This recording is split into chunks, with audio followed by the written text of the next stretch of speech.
de ce cours est de décrire les signes cliniques évocateurs d'une pathologie urologique. Ce cours porte donc sur la sémiologie de l'appareil urinaire. Différents motifs peuvent amener un patient à consulter en urologie. D'une part, des symptômes douloureux de diverses localisations, diverses irradiations et diverses intensités, mais également une modification des urines, que ce soit en quantité ou en qualité. Il peut y avoir également des troubles de la miction, des fuites d'urine, appelées également incontinence, ou des écoulements urétraux, qui sont donc en dehors des mictions. Et enfin, des troubles génitaux sexuels ou septiques liés à des infections.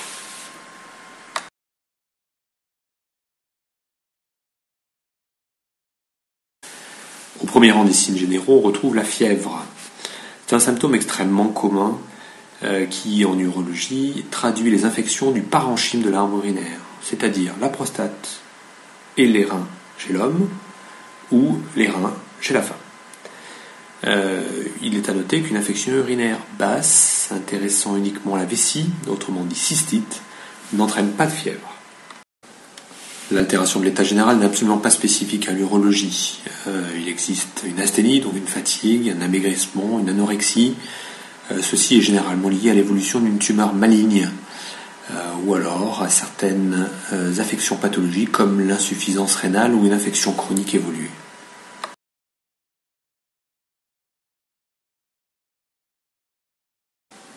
La description d'une douleur est fondamentale.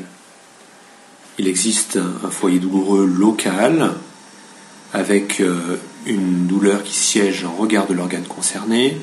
Ça peut être en urologie en regard du rein, de l'urtère, de la vessie ou d'un testicule.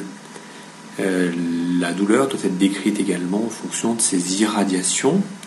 On dit que la douleur est irradiée lorsqu'elle est ressentie à distance de l'organe concerné. La douleur rénale est une douleur en fosse lombaire.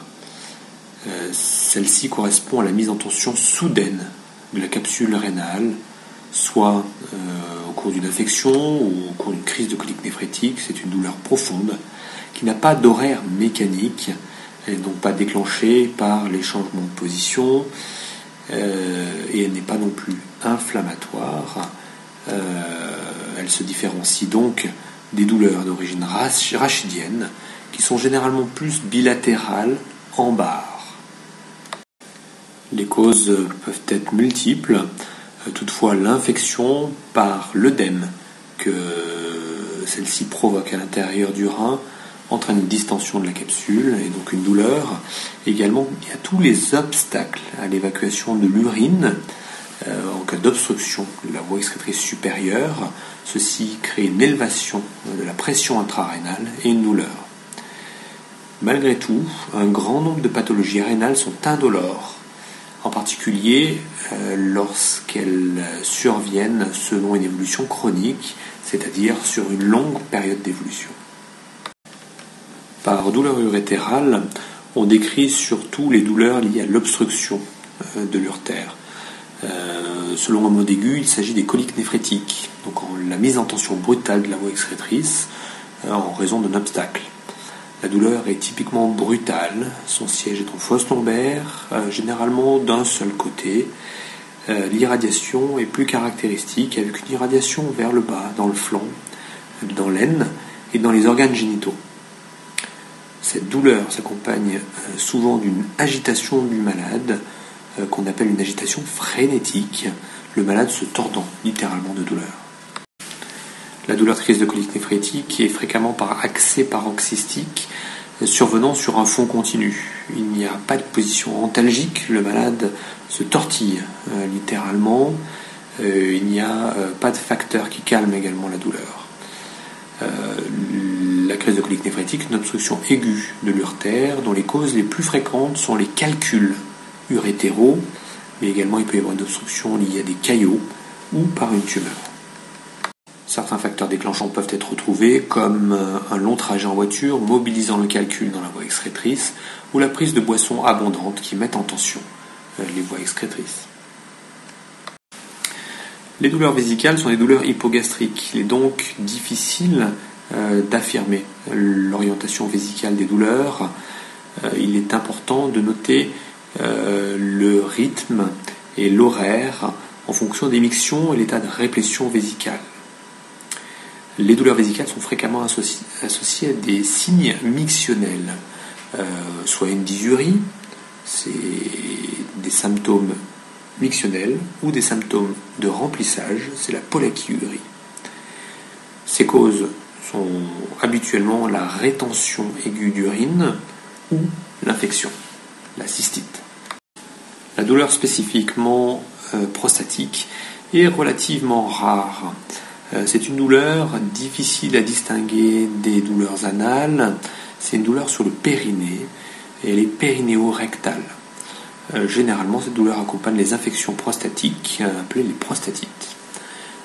On répète, le diagnostic différentiel de la douleur prostatique est un problème avec une douleur anale, une douleur rectale pouvant être fréquemment confondues. Les douleurs en provenance du scrotum sont habituellement inguinoscrotales. Il faut différencier celles avec un début progressif ou les douleurs aiguës, brutales. Elles sont perçues comme une gêne, une pesanteur, voire une intense douleur scrotale, avec une irradiation caractéristique dans le cordon spermatique vers le haut. Toute la pathologie congénitale, mais également traumatique, inflammatoire, infectieuse ou tumorale, peut être à l'origine de ces douleurs. L'examen clinique est fondamental. Mais les douleurs inguinoscrotales peuvent être des douleurs uniquement par l'irradiation. Ce sont fréquemment des douleurs projetées, soit du haut appareil urinaire, en cas de colique néphrétique, mais également de troubles d'origine psychogène ou difficilement analysables. À l'irradiation ascendante, elles peuvent correspondre à une torsion aiguë du cordon spermatique qui est une réelle urgence chirurgicale pour aller détordre le testicule et le fixer afin de ne pas le perdre. Les douleurs périnéales sont des douleurs situées en arrière des bourses, en fait entre les bourses et l'anus.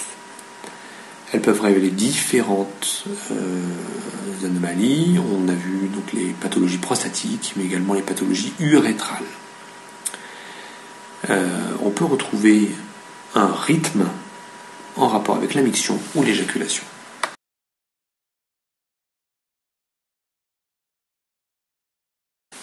La proximité de l'appareil urinaire avec l'appareil digestif et le contenu intrapéritonéal fait qu'il peut exister de nombreux symptômes gastro-intestinaux associés.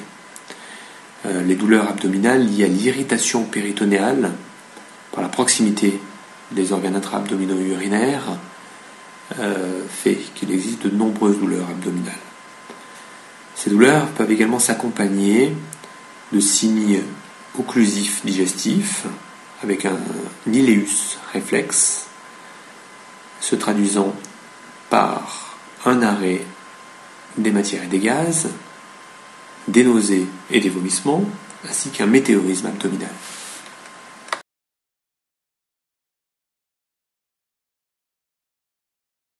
Les troubles génitaux sexuels sont extrêmement fréquents. Il en existe différents types. L'écoulement urétral est une pathologie surtout de l'homme qui tache les sous-vêtements. Il témoigne d'une lésion de l'urètre en aval du sphincter strié. L'écoulement urétral est donc totalement en dehors des mictions. On peut distinguer différents types. L'urétroragie, qui est un écoulement de sang, plutôt en rapport soit avec une tumeur, soit un traumatisme. Il peut y avoir également l'urétrite, qui est une inflammation ou une infection, généralement une maladie sexuelle transmissible, donnant un écoulement purulent. La présence de sang dans le sperme s'appelle l'hémospermie. C'est un symptôme fréquent dont l'étiologie est très difficile à mettre en évidence. Peu de maladies organiques donnent une hémospermie. A l'inverse, les hémospermies sont habituellement totalement bénignes. Il traduit un état inflammatoire des vésicules séminales, on le répète le plus souvent sans gravité. Les troubles mictionnels sont une grande part de l'analyse sémiologique urinaire. Il faut différencier différents syndromes qui vont orienter vers différentes pathologies. Ces troubles peuvent survenir sur un mode aigu ou chronique. Les deux grands syndromes mictionnels sont le syndrome obstructif et le syndrome irritatif. Les troubles de la miction traduisent une pathologie du bas appareil urinaire. Il faut rappeler que la miction normale est habituellement totalement volontaire, totalement indolore, sans difficulté, avec une fréquence qui est compatible avec une autonomie suffisante. Ceci ne donne donc pas de fréquence habituelle, mais la miction ne doit pas gêner la vie courante. D'autre part, la miction permet une évacuation vésicale complète. La dysurie est une difficulté à l'évacuation de la vessie.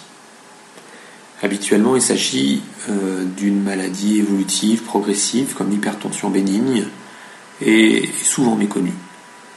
Il existe la dysurie du début de miction, d'attente, qui est fréquente avec l'adénome prostatique, et la dysurie de poussée, évoquant une pathologie obstructive comme une sténose de l'urètre, ou également une hypertrophie bénigne de la prostate. Cette dysurie est assez caractéristique par la diminution de la force du jet.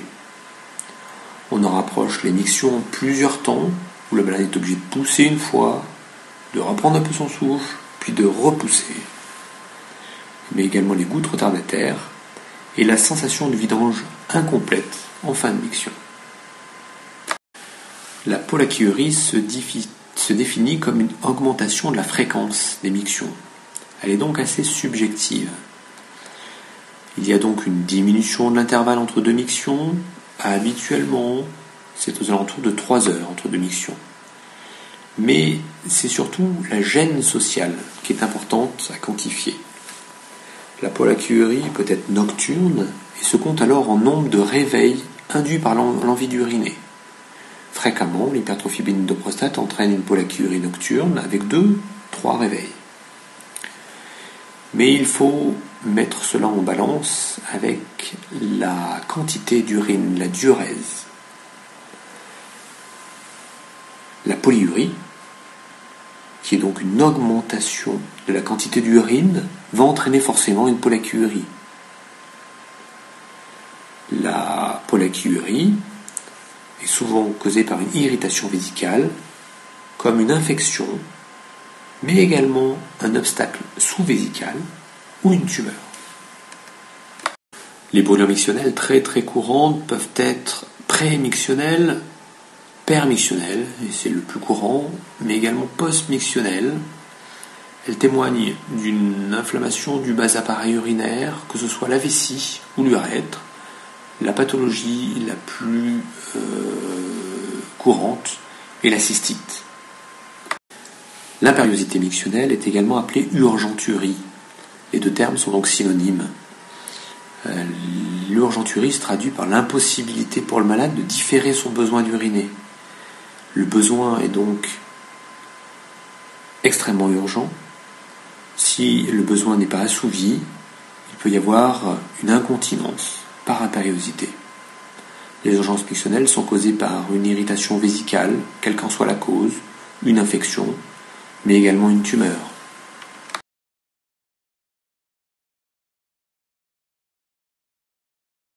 Les fuites d'urine, appelées également incontinence, sont définies par la perte involontaire d'urine par l'urètre. Il est important de bien reconnaître le caractère urétral avant de parler d'incontinence. Elle est plus souvent intermittente. Les fuites sont caractérisées par le moment auquel elles surviennent. Est-ce que c'est le jour? Est-ce que c'est la nuit? Mais également par l'état mictionnel associé. En cas de syndrome irritatif, les fuites d'urine sont fréquemment par impériosité. Quand les fuites apparaissent à l'effort, en position debout, le jour, au cours de mouvements de grande ampleur, et ceci en dehors de toute sensation de besoin, il s'agit d'une fuite urinaire d'effort traduisant une insuffisance du sphincter strié. Quand les fuites d'urine sont secondaires à des urgences, il s'agit de contractions vésicales désinhibées. Il y a un syndrome irritatif associé. Il y a également un type d'incontinence à reconnaître, qui sont les fuites d'urine par regorgement. Il s'agit d'une réplétion vésicale complète, avec une vessie trop pleine, qui déborde. Et ces fuites par regorgement sont associées à un syndrome obstructif qu'il convient de corriger. Ce tableau récapitulatif est extrêmement intéressant. Et je vous conseille de vous arrêter sur les différentes cases pour essayer de différencier les différents types d'incontinence. L'insuffisance sphinctérienne est une incontinence urinaire d'effort. La symptomatologie est assez typique. L'instabilité vésicale ou hyperactivité vésicale se traduit par des impériosités. Ceci peut arriver également la nuit. Et il y a typiquement un syndrome irritatif associé avec des brûlures mictionnelles, avec des impériosités. Le regorgement est, lui, complètement différent. Il s'agit de fuites prédominant la nuit, avec un syndrome obstructif marqué. Le signe clinique à retrouver est le globe vésical, traduisant l'hyperréplétion vésicale. On rapproche dans l'incontinence l'énurésie, qui est une perte involontaire d'urine la nuit. Elle est totalement physiologique jusqu'à l'âge de 3 ans. Et ensuite, les enfants peuvent présenter fréquemment ce type de vessie relativement immature. Les étiologies d'incontinence urinaire à l'effort sont évocatrices d'une altération sphinctérienne, soit que le sphincter est moins bon en capacité de contraction, soit qu'il est situé dans une position qui ne lui permet pas de travailler de manière optimale, en particulier en cas de mobilité cervico-urétrale. Les gouttes retardataires peuvent être physiologiques chez l'homme, avec la longueur de l'urètre. Toutefois, il peut s'agir d'un symptôme accompagnant des signes d'obstruction sous-vésicale. L'émiction par regorgement constitue un réel piège classique. Il s'agit de fuites survenant habituellement chez l'homme, traduisant une rétention vésicale. Le diagnostic est fait par la palpation d'une vessie pleine, autrement dit un globe vésical.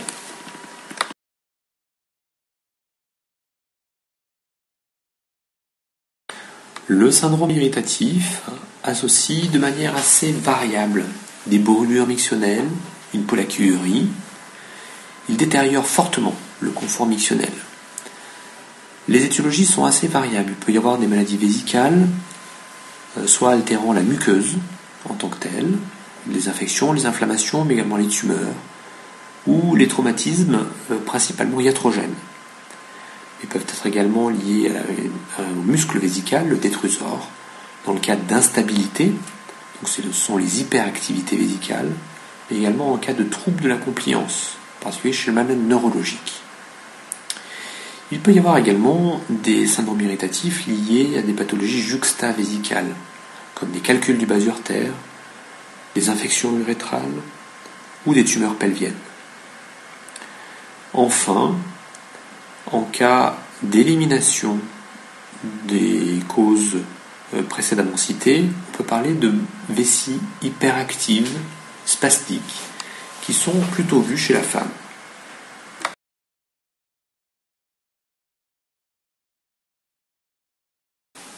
Le syndrome obstructif est lui plus souvent asymptomatique parce que compensé pendant de longues périodes. Il s'agit d'une évolution chronique qui associe donc des difficultés mictionnelles qu'on appelle dysurie avec un jet faible, des gouttes retardataires et des mictions en plusieurs temps. Ça traduit généralement un obstacle à l'évacuation de la vessie. On a donc un résidu post-mictionnel une quantité d'urine non négligeable dans la vessie, qui n'est pas vidée lors de la miction.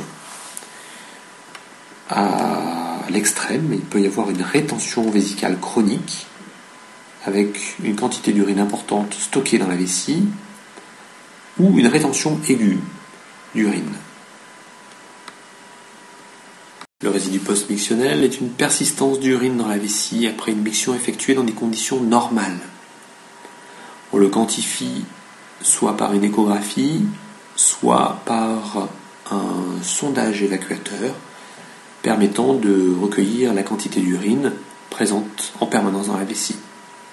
L'importance du résidu post-mictionnel est fonction du degré d'obstruction, d'une part, et d'autre part des capacités contractiles du détrousor.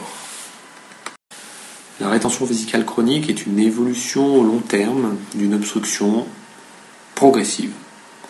Elle apparaît quand le résidu post-mictionnel est supérieur à la capacité vésicale. Cette rétention se traduit par l'existence d'un globe vésical mou et indolore. Il est donc difficile de le dépister cliniquement. C'est à ce stade que peut survenir une complication liée à la réplétion, avec une dilatation du haut appareil urinaire, indolore, bilatérale, mais pouvant amener à une insuffisance rénale chronique. À ce stade-là, il peut y avoir également des fuites par regorgement, qui sont des fuites intermittentes, souvent nocturnes, qui traduisent le fait que la vessie est trop pleine. La rétention aiguë d'urine est par contre un accident extrêmement aigu, particulièrement douloureux, qui est une véritable urgence médicale. Il se traduit par une impossibilité brutale d'uriner, alors que le patient a extrêmement envie d'uriner. La rétention traduit le plus souvent un obstacle, soit au niveau du col vésical, au niveau de la prostate ou au niveau de l'urètre. Mais parfois, une rétention aiguë peut révéler une affection neurologique qui altère le fonctionnement de la vessie qui ne peut se vider. Les causes de rétention, qu'elles soient aiguës ou chroniques, sont soit des obstacles qui peuvent siéger n'importe où, du col vésical au méa urétral, avec par ordre de fréquence chez l'homme l'hypertrophie bénigne de la prostate, mais également des cancers de la prostate localement avancés, des sténoses de l'urètre. Chez la femme, la rétention est beaucoup plus rare, liée à des sténoses du méa urétral, qui sont rares, ou également à l'évolution de tumeurs pelviennes. Les rétentions peuvent être également dues à une anomalie de contraction vésicale, en particulier lors d'atteintes neurologiques, qu'elles soient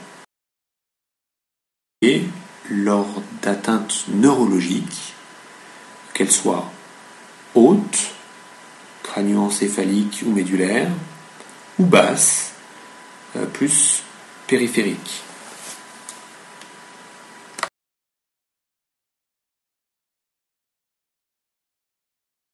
Les patients peuvent consulter également pour une anomalie des urines émises. La diurèse est la quantité d'urine émise par unité de temps. Généralement, on parle d'une diurèse soit horaire, soit d'une diurèse journalière. Il s'agit en fait d'un débit. Les modifications sont définies à partir des paramètres normaux de la miction. Habituellement, la fréquence est de 6 par jour et moins de 2 par nuit. Mais tout ceci est très variable en fonction des individus. Habituellement, le patient peut retenir ses urines et la miction doit être facile et rapide. Enfin, la miction doit être indolore et doit être confortable. La diurèse est habituellement de 800 à 1500 ml et le patient effectue une miction habituellement entre 200 et 300 ml à chaque miction. Entre deux mictions, le malade doit être continent et avoir une idée de la diurèse nécessite le recueil des urines sur une longue période, en particulier de 24 heures.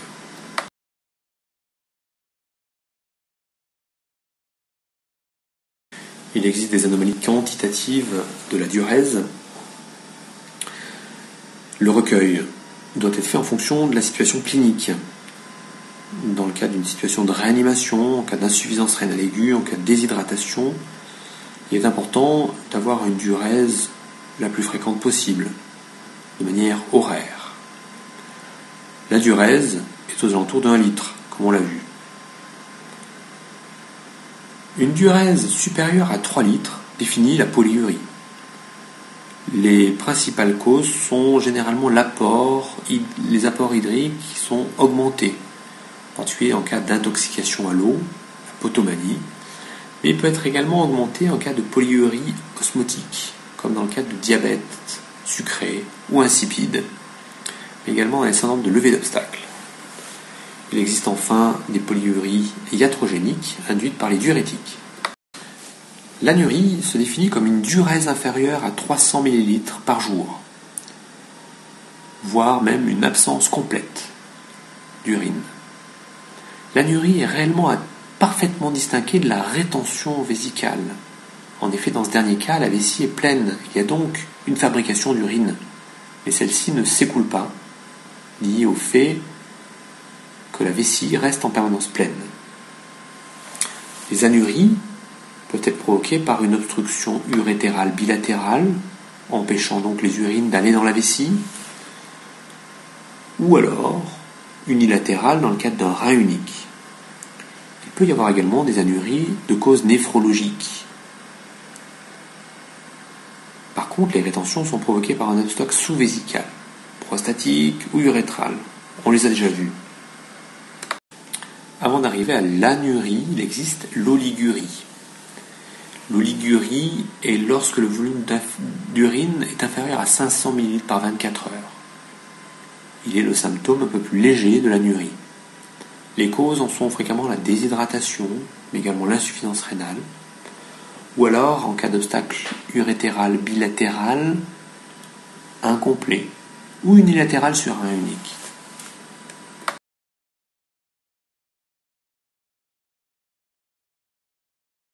Les urines fraîchement émises sont habituellement d'un jaune clair, citrin. Elles sont limpides, sans dépôt, plutôt brillantes. Plusieurs anomalies peuvent être observées. L'hématurie est la présence de sang dans les urines. On définit dans le sang surtout les hématies. Le saignement pose un problème d'urgence hémorragique. Il faut arrêter le saignement quand il est trop important. L'hématurie est dite macroscopique quand elle est visible à l'œil nu.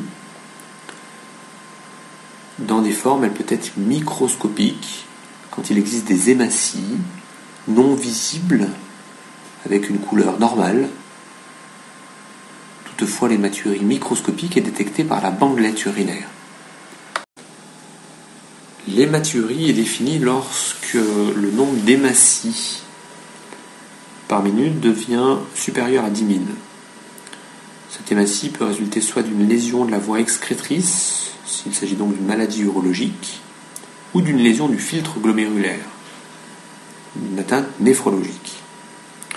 L'hématurie constitue un signe de grande valeur qui ne doit jamais être négligé, et il y a toute une batterie d'examens à réaliser pour rechercher l'étiologie. En présence d'urine rouge, il est important de faire la preuve.